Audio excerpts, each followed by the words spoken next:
Dead on the spot ang isang ginang matapos ihuhulog sa hagdan at pagsasaksaki ng kanyang asawa dahil sa labis na galit.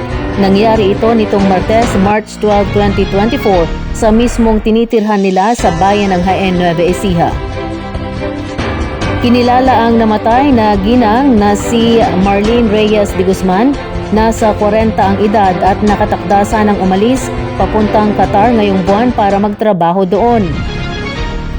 Habang ang suspect na kinakasama nito ay si Alex Perez, tinatayang nasa 40 din ang edad, walang trabaho at kapwa residente ng Santo Tomas North, Jaén, Nueva Ecija.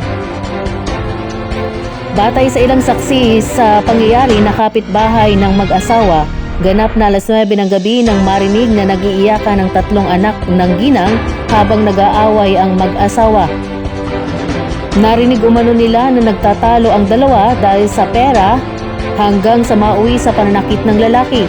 Sinasabing itinulak nito ang biktima sa hagdan, agad na sinundan at pinagsasaksak nito ng ilang ulit na agad nitong ikinamatay.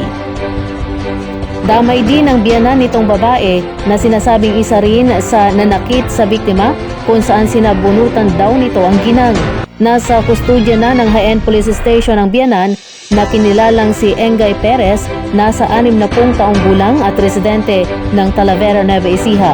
Habang pinaghahanap pa ng otoridad ang lalaking Perez na agad na tumakas matapos isagawa ang krimen.